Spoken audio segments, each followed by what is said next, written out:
এই বিপ্লবের যে প্রেক্ষিত সেটা আলোচনা করতে গেলে 1905 সালে রাশিয়াতে যে বিপ্লব হয়েছিল, যে বিপ্লব শেষ পর্যন্ত ব্যর্থ হয়ে যায়, এই তখনকার সময়ে যে টার্ময়েল তৈরি হয় সেই টার্ময়েল কন্টিনিউ করতে থাকে। সে টার্ময়েল কিন্তু কোনো সময় থেমে যায়নি। এই কন্টিনিউয়াস যেটা হতে থাকে, এর ফলে রাজনৈতিক, সাংস্কৃতিক এবং দেশের নানা অর্থনৈতিক, রাজনৈতিক সমস্ত সমস্যা, এগুলি একটা টার্বুলেন্স সেখানে হতে থাকে, একটা টার্ময়েল হতে থাকে। তো রাশিয়ায় এইভাবে 1912 সালে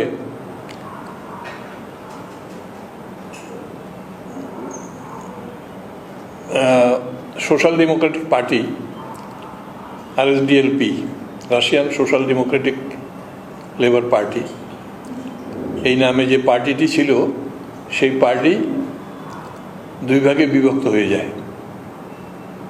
একটা পার্টির নাম থাকে বলশেভিক, আর একটার নাম হলো মেনশেভিক। এবং এই পিরিয়ডে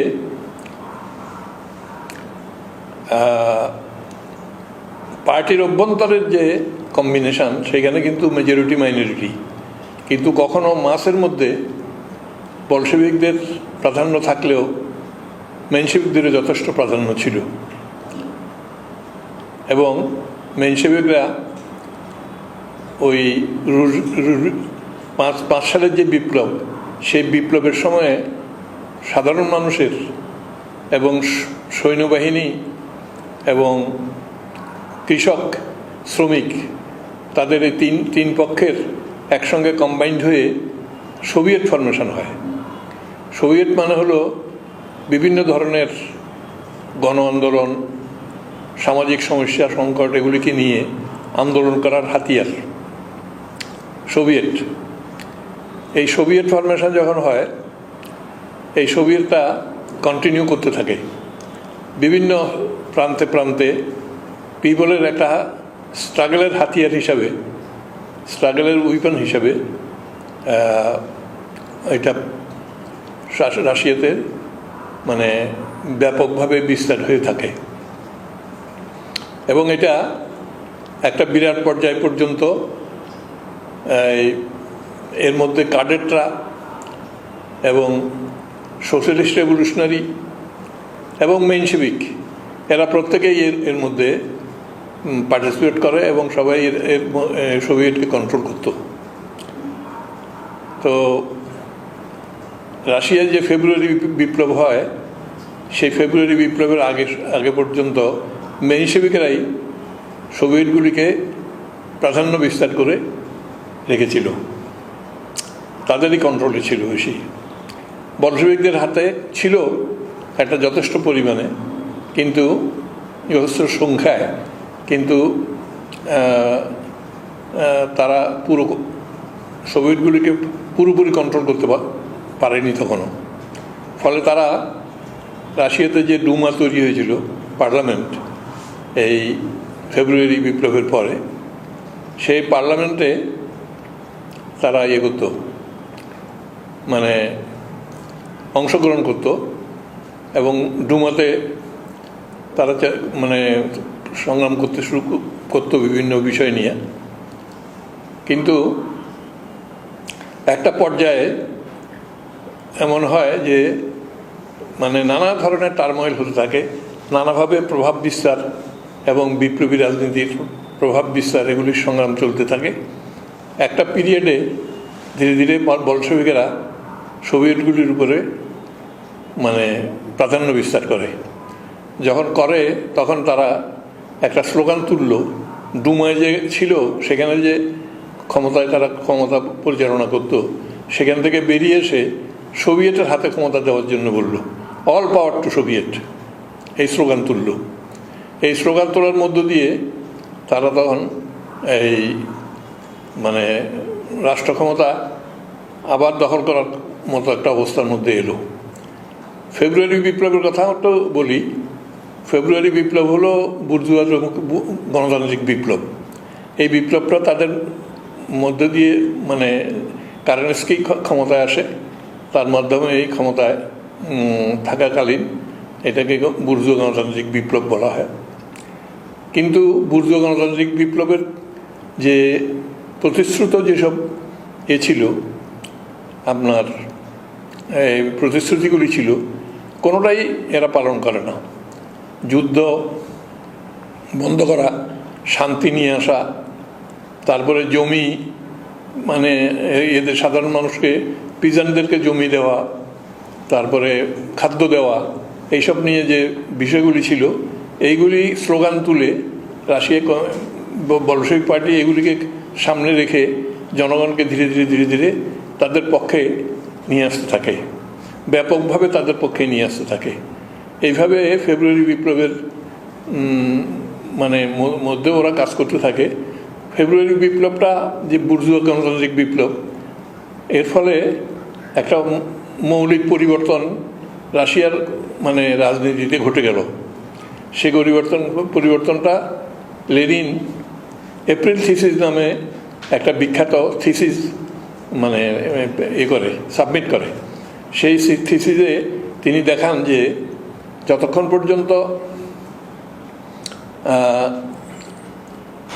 পর্যন্ত এই মানে পুরনো সামাজিক ব্যবস্থা ছিল, যার রোমানবের হাতে ক্ষমতা ছিল, ততক্ষণ পর্যন্ত সেটা একটা ফিউডাল ইম্পিরিয়াল রুল হিসেবে ছিল। কিন্তু যখন রোমানবকে সরিয়ে দিয়ে কারেন্সকিরা ক্ষমতায় আসলো, তখন আসলে বুর্জুয়ারাই ক্ষমতায় এলো। এই প্রথম মানে পরিবর্তন ঘটে গেল। যার রোমানবের হাত থেকে ক্ষমতা চলে গেল এর হাতে, ক্ষমতা চলে গেল কারেন্সকি এদের হাতে। ফলে যখন এটা গেল, তখন লেনিন দেখালেন যে সমাজের মধ্যে একটা বিরাট পরিবর্তন ঘটে গেছে। তার কারণ হলো main question of every revolution. যে কোনো দেশে, যে কোনো জায়গায়, যে কোনো বিপ্লবের সামনে প্রধান প্রশ্ন হলো রাষ্ট্র ক্ষমতার প্রশ্ন। Main question of every revolution is the question of state power. In the hands of which class or which classes the state power is concentrated. Which class or which classes is to be overthrown by which class or which classes? This is the main question of every revolution. তো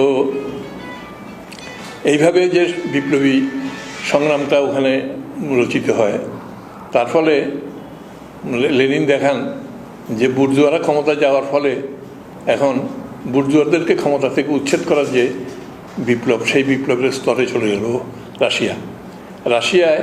যদিও bourgeois গণতান্ত্রিক বিপ্লবের বেশিরভাগ কাজই অপহৃত রয়ে গেছে, কিন্তু বুর্জুয়া গণতান্ত্রিক বিপ্লবের অপহৃত কাজ থাকা সেটা কোনোদিনই বুর্জুয়া করতে পারবে না, মানে তাকে সাকসেসফুল করতে পারবে না, তাকে কার্যকরী করতে পারবে না। সাম্রাজ্যবাদ এবং সর্বহারা বিপ্লবের যুগে বুর্জুয়ার আর ক্ষমতা নাই যে এখন এই কলকারখানা, শিল্প ইত্যাদি যা কিছু প্রয়োজন সমাজের, সেগুলি গড়ে তোলে। সে কিছুতেই এটা করতে পারবে না। ফলে সে ফিউডালিজমের সঙ্গে কম্প্রোমাইজ করবে, সাম্রাজ্যবাদের সঙ্গে কম্প্রোমাইজ করবে, এইভাবে চলবে।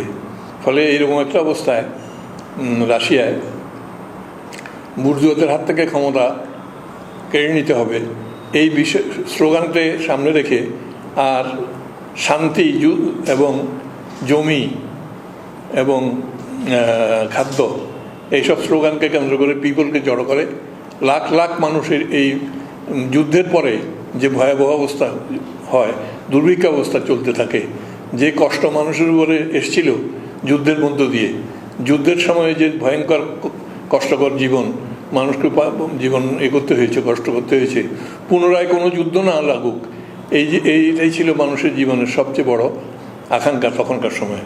ফলে যুদ্ধ থেকে বেরিয়ে আসার জন্যে যে স্লোগান কমরেড লেনিন তুললেন, বলশেভিক পার্টি তুলল, সেই স্লোগানের পিছনে লাখ লাখ মানুষ, শ্রমিক, কৃষক, মেহনতি মানুষেরা তার পিছনে দাঁড়িয়ে গেল।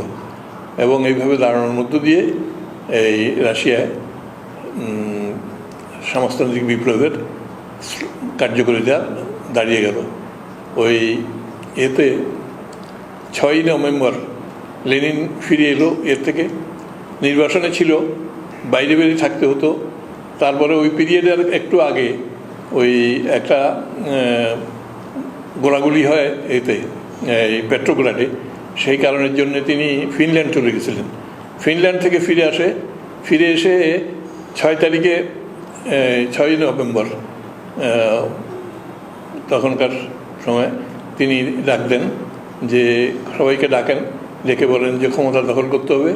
সেই স্তরে আমরা এসে গেছি, যেভাবে হোক এখন তোমাদেরকে আর প্রস্তুতি নিতে হবে, কী করতে হবে তার সমস্ত রকমের ডাইরেকশন দিয়ে ওই 7 তারিখে ক্ষমতা দখল করা এরকম করলো। যদিও এর মধ্যে অনেক কাণ্ড হয়েছে। ওই কামেনেভ, জিনোভিয়েভ এই ধরনের যে নেতারা ছিল, তারা এসব মানে 6 তারিখে যে বিপ্লবী অভ্যুত্থান ঘটাবে এই কথাটা এক্সপোজ করে দেয় এর কাছে, মেনশিবিকদের কাগজে এক্সপোজ করে দেয়। তারপরেও সেটা একটা ভয়ঙ্কর বিশ্বাসঘাতকতার পরেও মানে বিপ্লবী রাজনীতি যে সংগঠিত রূপে শক্তিশালী ভিত্তির উপরে দাঁড়িয়েছিল, তার ফলে বেশি ক্ষতি করতে পারে নাই, ঠিকই ক্ষমতা দখল করে ফেলে এরা। এইভাবে রাশিয়াতে ক্ষমতা মানে দখল করার যে সেটা তৈরি হয়। এটা হলো সোভিয়েত বিপ্লবের প্রেক্ষিত, সেই কথাটা আমি এর মধ্য দিয়ে বললাম। এই বিপ্লব কি, এই বিপ্লব সমাজতান্ত্রিক বিপ্লব কিনা? বিপ্লব এই জন্যে সমাজতান্ত্রিক যে বুর্জুয়াদের হাত থেকে যখনই যে কোনো দেশে সেই দেশটা যত পিছিয়ে থাকুক, যত অনুন্নত হোক, যদি সেখানে যে কোনোভাবে হোক বুর্জুয়ারা ক্ষমতায় গেছে, আর বুর্জুয়ারা ক্ষমতায় গেছে, আর বুর্জুয়াদের হাত থেকেই ক্ষমতা কেড়ে নিতে হবে, এই স্তরে যখন একটা সামাজিক ব্যবস্থা এসে দাঁড়ায়, তখন সেইখানে যে বিপ্লব হয় সেটা সমাজতান্ত্রিক বিপ্লব। ফলে রাশিয়াতে পিছিয়ে পড়া অনেক অনুন্নত অবস্থা থাকা সত্ত্বেও রাশিয়া কিন্তু সমাজতান্ত্রিক বিপ্লবই ঘটিয়েছিল, এবং এইভাবে সমাজতান্ত্রিক বিপ্লবের কাজটা করে তারা তাদের সমাজতান্ত্রিক বিপ্লবের যে কর্মসূচি সেগুলি তারা পরবর্তীকালে গ্রহণ করেছে। পরবর্তীকালে গৃহীত কর্মসূচির মধ্যে যেহেতু একটা ব্যাকওয়ার্ড দেশ, নানা দিক থেকে ব্যাকওয়ার্ডনেস ছিল, যেখানে ভালোভাবে পুঁজি সঞ্চয় করাই মানে হয়নি, পুঁজিরই মানে অতখানি বিকাশ ঘটেনি। ব্যবসা বাণিজ্য সেটা নানা জিনিসের ক্ষেত্রে পুঁজির বিরাট রোল ছিল। ফলে মানে লেনিন ওই সময় একটা ওয়ার কমিউনিজম বা ন্যাপ নামে, নিউ ইকোনমিক পলিসি নামে একটা ওয়ান স্টেপ ব্যাক দিয়ে এক পা পিছন দিয়ে নিয়ে গিয়ে একটা মানে কম্প্রোমাইজ করে বুর্জুয়াদেরকে কিছুটা সুযোগ সুবিধা দিতে থাকে ব্যবসা বাণিজ্য এইসব করার জন্যে। এই সুযোগ সুবিধা দেওয়ার ফলে যে মানে পুঁজি সঞ্চালন হয় এবং মানে ব্যবসা বাণিজ্য বাড়তে থাকে, তার ফলে কিন্তু অর্থনৈতিক ব্যবস্থার মধ্যে একটা প্রাণচাঞ্চল্য আসে এবং একটা মানে কার্যকরী মানে রূপে সেটা দাঁড়ায়। তাহলে এই অবস্থায় সেই কারণের জন্যে ন্যাপ যে হলো সেটাকে এখানে স্থাপনা করেছে। ফলে এখানে কর্মসূচি তাকে কেন্দ্র করে গ্রহণ করেছিল। পরবর্তীকালে ধীরে ধীরে ন্যাপের এই স্তর থেকে বেরিয়ে এসে আবার সমাজতান্ত্রিক যে কর্মসূচি সেগুলি নিতে থাকে। ধীরে ধীরে ধীরে ধীরে সমাজতান্ত্রিক কর্মসূচির মধ্যে ঢুকে সমাজতন্ত্রের যে বাস্তব কর্মসূচি হওয়া উচিত সেগুলিকে গ্রহণ করে এগুতে থাকে। এই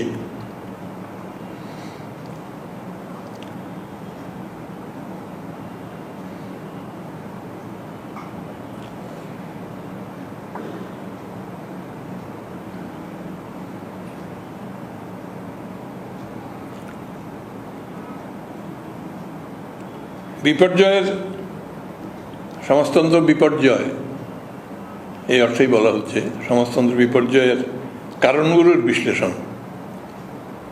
সমাজতন্ত্রের বিপর্যয় হলো যে, আমি আপনাদেরকে একটা কথা দেখাই, সেটা হলো সমাজতন্ত্র হলো একটা অন্তর্বর্তীকালীন সামাজিক ব্যবস্থা। সমাজতন্ত্র পরিপূর্ণভাবে একটা মানে স্টেবল সামাজিক ব্যবস্থা না। সমাজতন্ত্র হলো বুর্জুয়া গণতান্ত্রিক বিপ্লব এবং কমিউনিজমের মধ্যে অন্তর্বর্তীকালীন একটি সামাজিক ব্যবস্থা।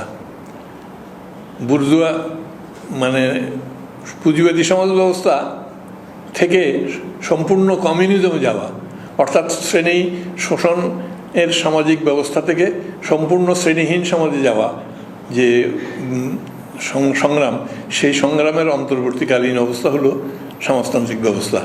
ফলে সমাজতান্ত্রিক ব্যবস্থা যখন থাকে তখন সেখানে শ্রেণী সংগ্রাম থাকে এবং শ্রেণীগুলির মধ্যে বিরোধ ইত্যাদি থাকে। বাইরের যে শ্রেণী মানে বিশ্ব পুঁজিবাদী নানা মানে যে বাইরের যে আক্রমণ, সেই সব আক্রমণগুলি মানে আক্রমণগুলির দ্বারা অপদস্থ হওয়ার বা বিকৃতির পথে যাওয়ার নানা রকম উপাদান সমাজতান্ত্রিক সমাজ ব্যবস্থার মধ্যে থাকে। মার্কস বহুকাল আগে উনি সমাজতন্ত্র দেখে যান নাই, কিন্তু সমাজতন্ত্র যদি আসে তাহলে সমাজতন্ত্র কী ধরনের সমাজের মধ্যে আসবে এই সম্পর্কে মার্কস করেছে, মানে একটা ঐতিহাসিক বক্তব্য রেখেছিল গোথা প্রোগ্রামে। গোথা প্রোগ্রাম বলে একটা বই আছে ওনার, সেই বইতে উনি বলছেন যে সমাজতন্ত্র আর শোষণমূলক পুঁজিবাদী সমাজ ব্যবস্থা থেকে সমাজতন্ত্র মানে কমিউনিজমে যাওয়ার পথে সমাজতন্ত্র পড়ছে। আর সমাজতন্ত্রে পুঁজিবাদের যে জন্ম যার মধ্যে জন্মেছিল, অর্থাৎ সমাজতন্ত্র জন্মেছে পুঁজিবাদের অভ্যন্তরে, সেই কারণের জন্য পুঁজিবাদের যে নানা উপাদান, সেই উপাদানগুলি এই সমাজতন্ত্রের মধ্যে জড়িয়ে আছে। বার্থমার্ক হিসাবে মানে জন্মচিহ্ন হিসাবে সমাজতন্ত্র পুঁজিবাদের ওইসব উপাদানগুলি তার মধ্যে জড়িয়ে আছে। ফলে তাকে ফাইট করা, তাকে তার বিরুদ্ধে লড়াই করা, রাজনৈতিক, সামাজিক, সাংস্কৃতিক, নৈতিক জীবনের সকল ক্ষেত্রকে ব্যক্ত করি যে সংগ্রাম, সেই সংগ্রাম করা এইটা সমাজতান্ত্রিক সমাজ ব্যবস্থার মধ্যে অত্যন্ত গুরুত্বপূর্ণ। এইখানে কোথাও যদি কোনোখানে স্লেকেন হয়, অর্থাৎ কোনো ডিলডাল কিছু হয়, তাহলে কিন্তু সমাজতন্ত্র বিপন্ন হওয়ার উপায় আবার পুঁজিবাদ নতুন করে রেস্টোর্ড হতে, অর্থাৎ পুঁজিবাদ রেস্টোর্ড হওয়ার জন্যে অবস্থান করে, চেষ্টা করে এবং পুঁজিবাদ পুনরায় প্রতিষ্ঠিত হয়ে যাওয়ার বাস্তবতা তৈরি করে। তাহলে এইসব জিনিসগুলি কিন্তু অজানা ছিল তা না, এগুলি মার্ক্সবাদী বিপ্লবী রাজনীতির নেতাদের এই ধরনের ঘটনা ঘটতে পারে, সমাজতন্ত্র পতিত হতে পারে, এইসব জিনিসগুলি জানা ছিল। পরেও মানে যে রাজনৈতিক, সাংস্কৃতিক, নৈতিক সংগ্রাম রেখে আদর্শগত চেতনার মানকে ক্রমাগত উন্নত করা এবং উন্নত থেকে উন্নততর করে বাস্তব অবস্থা যা ঘটছে সেটাকে পরিচালিত করা, বাস্তব অবস্থাকে মোকাবেলা করা এবং বাস্তব অবস্থার উপরে নিয়ন্ত্রণ আনার জন্য যে নৈতিক মানে শক্তি, আদর্শগত শক্তি, সেই শক্তিকে যথার্থভাবে পরিচালনা করা, এই জিনিসটা অত্যন্ত গুরুত্বপূর্ণ। যখন কোনো দেশে এই সমস্যাগুলি আসে, যেমন সমাজতান্ত্রিক দেশে যেটা এসছে সেটা হলো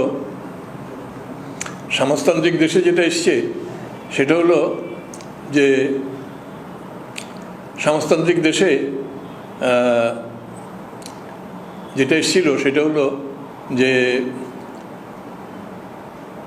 জনগণের যে বহু রকমের মানে ডেভেলপমেন্ট সমাজতান্ত্রিক সমাজে হয়, নানা রকমের উন্নত অবস্থা তৈরি করে, জনগণের মধ্যে একটা প্রবণতা ডেভেলপ করে। সেটা হলো যে জনগণ নানা রকমের সুবিধা যেটা মানে সমাজতন্ত্র সামাজিক ব্যবস্থা হিসেবে নানা রকমের যে তাদেরকে মানে সহায়তা করছে, তাদের উন্নতিতে সাহায্য করছে, সেই সাহায্য করার ফলে সে তাদের মধ্যে নানা ধরনের সুবিধাবাদের জন্ম দেয়। এই সুবিধাবাদ ব্যক্তিবাদের রূপে বাদী ঝোঁক, ইন্ডিভিজুয়ালিস্টিক ট্রেন্ড এগুলি নিয়ে আসে এবং এগুলি নিয়ে আসার মধ্য দিয়ে সমাজতান্ত্রিক সমাজ ব্যবস্থাকে বিপন্ন করে। তার ফলে সমাজতান্ত্রিক সমাজ ব্যবস্থা এই রকমের একটা ব্যক্তিবাদী যে ঝোঁক, সেটাকে ফাইট করতে না পারার ফলে ধীরে ধীরে তার মধ্যে অবক্ষয় ধরতে থাকে, তার মধ্যে ক্রমাগত ক্ষয় ধরতে থাকে। এই ক্ষয় নিবারণ করার জন্য যে সংগ্রাম দরকার ছিল, ওই কমরেড স্ট্যালিনের মৃত্যুর পরে ক্রুশ্চেভ এবং পরবর্তীকালে বুলগারিয়ান ইউনিয়নের এই ধরনের নেতারা, ওই ব্রেজনেভের মতো নেতারা, তারা কিন্তু এগুলিকে ভালোভাবে কেয়ার করে নাই, এবং তারা এগুলিকে আরও বাড়তে দিয়েছে। যেই সমস্যা সংকট তৈরি হচ্ছিল সেগুলিকে নানা রকমের সুবিধা দিয়ে দিয়ে ওই অর্থনৈতিক দিক থেকে পুঁজিবাদী সমাজ ব্যবস্থাগুলির সঙ্গে কম্পিটিশনে নামার নামে অর্থনৈতিক দিক থেকে যে সমস্যায় পড়েছিল সেই কারণের জন্যে সুবিধা দিয়ে জনগণকে নানা ধরনের কাজ করানোর চেষ্টা, যার ফলে নৈতিক এবং মরাল যে ইনভাইভমেন্টের মধ্য দিয়ে জনগণকে উদ্বুদ্ধ করে সামাজিক কাজে নিযুক্ত রাখতো, তার থেকে তারা করে দিল, তার থেকে বিপদগামী করে দিল। এই বিপদগামী করার ফলে ধীরে ধীরে ধীরে ধীরে সমাজতন্ত্রের মধ্যে অবক্ষয়ের একটি প্রক্রিয়া চলে। সে অবক্ষয় চলতে চলতে চলতে চলতে যেহেতু ভিতর থেকে সংগ্রামটা গড়ে উঠতে পারল না, সে না পারার জন্যে সেটা বিপর্যয়ের দিকে চলে গেল। এইসব ব্যাপারে কমরেড স্ট্যালিন একটা হুঁশিয়ারি ঊনবিংশ কংগ্রেসের মধ্যে তিনি দিয়েছিলেন। তিনি দেখিয়েছিলেন যে এইসব বিপদ, আমাদের অনেক দিক থেকে পিছিয়ে আছি আমরা বিজ্ঞানে, দর্শনে, সমস্ত ক্ষেত্রে, জ্ঞান তত্ত্বের নানা ক্ষেত্রে আমরা পিছিয়ে আছি। আমাদের এই পিছিয়ে থাকাটা, যদিও এই কথাটা বলছি যে পিছিয়ে থাকা, সেটা কিন্তু ওইটাও খেয়াল রাখতে হবে যে বিশাল যে যুদ্ধ, যে ভয়ঙ্কর যুদ্ধের মধ্যে লিপ্ত ছিল, সেই যুদ্ধের সময় যে দম ফেলার কোনো সময় পায়নি। সমস্ত লক্ষ লক্ষ মানুষ, লক্ষ লক্ষ বুদ্ধিজীবী, ইয়াং জেনারেশন, তারা যে যুদ্ধের ক্ষেত্রে গিয়ে প্রাণ দিল, মারা গেল, এবং যুদ্ধের ক্ষেত্রে গিয়া বিপর্যস্ত হয়ে গেল, প্রচুর মারা গেল। তার মধ্যে প্রায় 2.5 লক্ষ বুদ্ধিজীবী মারা গেছে, 2 কোটি মানুষ মারা গেছে সেখানে। তার মধ্যে 2.5 লক্ষ বুদ্ধিজীবী, শিক্ষিত লোক মারা গেছে, সাহিত্যিক মারা গেছে, সংস্কৃতিবান মানুষেরা মারা গেছে, এবং যারা নানা দিক থেকে পার্টিকে উচ্চ স্তরে রাখার জন্য, আদর্শগত দিক থেকে উচ্চ স্তরে রাখার জন্য সংগ্রাম করতে পারত, তারা কিন্তু সব দিক থেকে এইভাবে পিছিয়ে যাওয়ার ফলে, সমস্ত দিক থেকে যাওয়ার ফলে এই অবস্থা ছিল। তারপরেও কমরেড স্ট্যালিন এই সমস্ত সংকট বুঝতে পেরেছিলেন, এই বিপদের কথা বুঝতে পেরেছিলেন।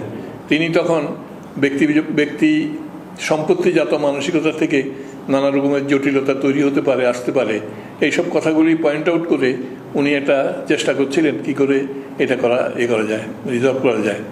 এই ব্যাপারে কমরেড শিবদাস ঘোষের নাম শুনেছেন আপনারা। কমরেড শিবদাস ঘোষ আরও উন্নতভাবে ব্যক্তি স্বার্থ এবং সামাজিক স্বার্থের মধ্যে যে দ্বন্দ্ব, সেটাকে সম্পূর্ণ একাত্ম করতে না পারলে এই সমস্যার সমাধান করা যাবে না। এইভাবে উনি যে সুন্দর করে এইসব দেখিয়েছেন, সেই দেখানোর মধ্যেই আছে সমাজতন্ত্র রক্ষা করার উপায়। কিন্তু সমাজতন্ত্রকে রক্ষা করার জন্য যারা ক্ষমতায় ছিল, তারা নেতৃত্বে ছিল, তারা সেসব করে নাই, না করার মধ্য দিয়ে ধীরে ধীরে বিপর্যয়ের দিকে চলে যায়। এই হলো সমাজতন্ত্র বিপর্যয়ের মূল কারণ। আর যথার্থ সেখান থেকে বাঁচার উপায় হলো আদর্শগত দিক থেকে সেটাকে রক্ষা করার যে সংগ্রাম দরকার ছিল, সেটারই ঘাটতি।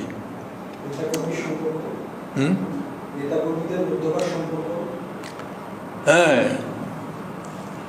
যান্ত্রিক সম্পর্কে দাঁড়িয়ে যায়। যতক্ষণ নেতা কর্মীরা একটা দান্দিক সম্পর্কে না থাকতে পারে, দান্দিক সম্পর্ক বলতে উচ্চ স্তরের যে জ্ঞান, সেই জ্ঞান আয়ত্ত করা যে কর্মীরা, যারা অত্যন্ত সুসংগঠিতভাবে, সুসমন্বিতভাবে পার্টি এবং আদর্শের কথা গুছিয়ে সুন্দর করে বলতে পারে, নেতাদের সঙ্গে রাজনৈতিক, সাংস্কৃতিক, নৈতিক যে কোনো বিষয় নিয়ে আলাপ আলোচনা, তর্ক বিতর্ক করতে পারে, তাদের সঙ্গে যে কোনো ডিফারেন্স রিজলভ করার জন্যে সংগ্রাম করতে পারে, এই স্তরে যদি কমরেডদের চেতনার মান না থাকলে একটা কমিউনিস্ট পার্টির মধ্যে ধীরে ধীরে ধীরে ধীরে নানা ধরনের পতনের সম্ভাবনা তখন দেখা দেবে।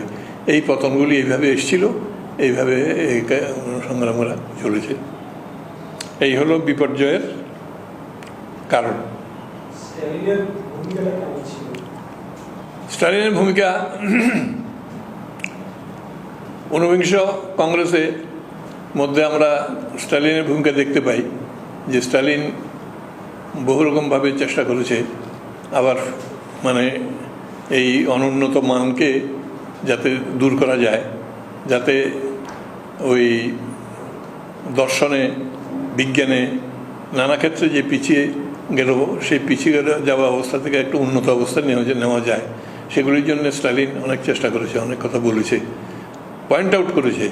কিন্তু খুব অল্প সময়ের মধ্যে যখন ঊনবিংশ কংগ্রেস পার্টির হয় 52 সালে, সেই হওয়ার পরে 53 সালের মার্চ মাসে স্টালিন মারা যায়। এই মারা যাওয়াটা একটা সংগ্রামের মানে যথার্থ ধরতে পেরেছিল, ধরে তাকে মোকাবেলা করবার জন্য প্রস্তুতি নিচ্ছিল। তার জন্য 2-3টা বই লিখেছে, economic problems of socialism in USSR এবং এই ধরনের, তারপরে মার্কসিজম ইন লিঙ্গুইস্টিক, এইসব লেখাগুলি লেখার পরে এই তাকে মোকাবেলা করার জন্য প্রস্তুতি নিচ্ছিল। সেই প্রস্তুতি নেওয়ার মধ্যেই হঠাৎ করে তিনি মারা যান। ফলে মানে বাস্তবে যে সংগ্রামটা গড়ে উঠবার কথা ছিল সেটা উঠে নেই। পরবর্তীকালের নেতারা সেই পথে চলে নাই, না চলার ফলে যে বিপর্যয়ের দিকটা হয়। এই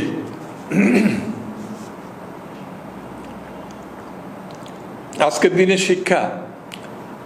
দিনের শিক্ষা আমাদের জন্যে শিক্ষা, সেই শিক্ষা হলো যে সমাজতন্ত্র কেন পতন হলো আমরা জানি, এবং আমাদের যারা অথরিটি নেতা, বড় নেতা, আদর্শের নেতা, মার্কস, এঙ্গেলস, লেনিন, স্টালিন, মাও সেতুং, শিবদাস ঘোষ, তারা কিন্তু নানা দিক থেকে এই বিপদের কথা বলেছেন, এই বিপর্যয়ের কথা তারা বলেছেন যে এইরকম ভয়ঙ্কর কাণ্ড হতে পারে, এইরকম বিপজ্জনক অবস্থায় পড়তে পারে, সোভিয়েত ইউনিয়ন একটা ভয়ঙ্কর সমস্যার মধ্যে পড়ে যেতে পারে। এটা কমরেড শিবদাস ঘোষ বলেছেন, তার বইগুলি পড়লে বুঝতে পারবেন এসব কথাগুলি বলেছেন। 1948 সাল থেকে কমরেড শিবদাস ঘোষ হুঁশিয়ারি দিচ্ছেন। স্টালিনের পিরিয়ডে তার জীবন্ত অবস্থায় কমরেড শিবদাস ঘোষ হুঁশিয়ারি দিয়েছেন যে দুনিয়ার কমিউনিস্ট মুভমেন্টের মধ্যে যে সংগ্রাম, সেই সংগ্রাম যথার্থভাবে পরিচালিত হচ্ছে না। তারা নিজেরা পারস্পরিক সম্পর্কের মধ্যে দ্বান্দ্বিক সম্পর্কের বিপরীতে যান্ত্রিক সম্পর্কে তারা পরিচালিত হচ্ছে। তারা সংগ্রামের মধ্যে নানা রকমের যে পার্থক্য, দেশে দেশে ভিন্ন ভিন্ন অবস্থার মধ্যে যে পার্থক্য, সেগুলিকে সঠিকভাবে নিয়ে আসছে না। তারা সবাই প্রত্যেক ব্যাপারেই হাত তোলার মতো একরকমের সমর্থন সোভিয়েত কমিউনিস্ট পার্টিকে দিচ্ছে, যার ফলে সোভিয়েত কমিউনিস্ট পার্টি এই ধরনের সমর্থন পাওয়ার মধ্য দিয়ে তারাও ডুবে গেল, সোভিয়েত কমিউনিস্ট পার্টিকেও ডুবাবার রাস্তায় নিয়ে গেল। তাহলে এরকম একটা ভুল ভ্রান্তির মধ্যে নিয়ে গেছে কমরেড শিবদাস ঘোষ 1948 সালে সাম্যবাদী শিবিরের আত্মসমালোচনা নামক পুস্তকে এই কথাগুলি বলেছিলেন। আজকের দিনে যে শিক্ষা, সেই শিক্ষা একটাই, সেটা হলো যে যেসব কারণগুলিতে বিপর্যয় ঘটল, সেই কারণগুলি আমরা যদি জানি, তাহলে দুইটা দিক খেয়াল করতে হবে। যে পুঁজিবাদী সমাজ ব্যবস্থা কোনো স্বাভাবিকভাবেই বিকশিত হচ্ছে না। পুঁজিবাদী সমাজ ব্যবস্থা নানা ধরনের সংকট নিয়ে চলেছে। তার সংকট এবেলা ওবেলা সংকট চলছে। তার যে অর্থনৈতিক যুদ্ধ এখন সারা দুনিয়ায় একে অপরের সঙ্গে করছে, তারা পুঁজিবাদী দেশগুলি, সাম্রাজ্যবাদী দেশগুলি অর্থনৈতিক সংকট যে কোনো সময় মানে যুদ্ধের দিকে নিয়ে যেতে পারে, অর্থনৈতিক যুদ্ধ সত্যিকারের যুদ্ধের দিকে নিয়ে যেতে পারে। এইরকম একটা ভয়ঙ্কর অবস্থা চলছে, এবং কোথাও কোনো মানে পুঁজিবাদী সমাজ ব্যবস্থায় কলকারখানা বন্ধ হচ্ছে, কোথাও কোনো নতুন কিছু হচ্ছে না, রিটেনশমেন্ট বাড়ছে, কলকারখানা ক্লোজার বাড়ছে এবং সমস্যা সংকট বাড়ছে।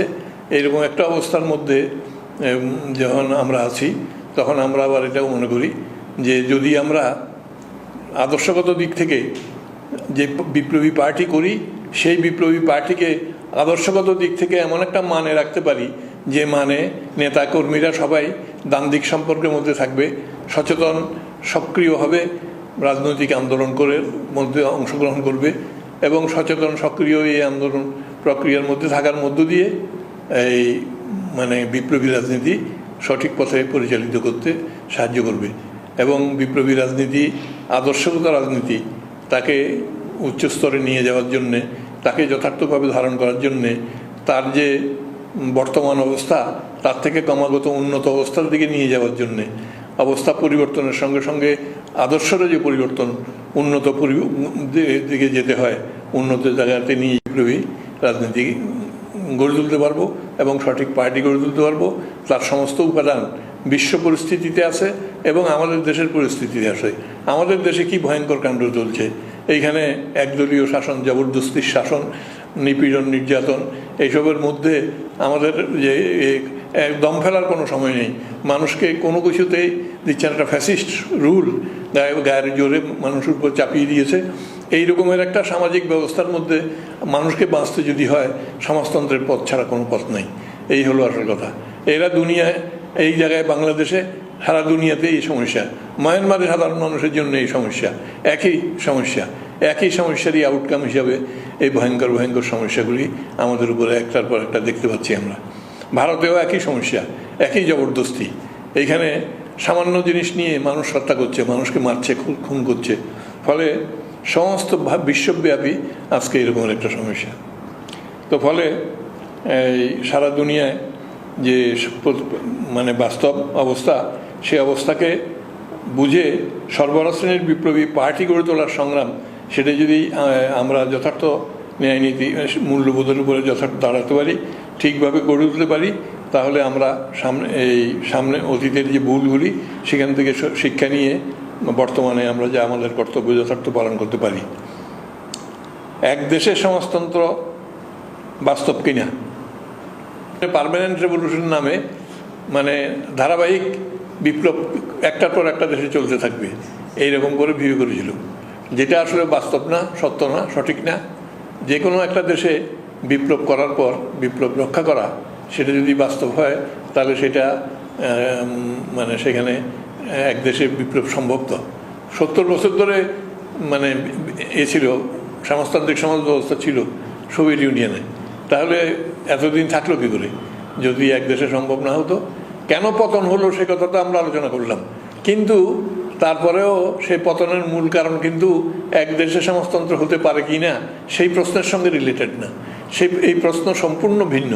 কারণ এক দেশে সমাজতন্ত্র হতে পারে যে সেটা প্রমাণ 70 বছর ধরে থেকে একটা প্রমাণ হয়ে গেছে যে থাকতে পারে, একটা দেশে বিপ্লব হতে পারে এবং সমাজতন্ত্র হতে পারে।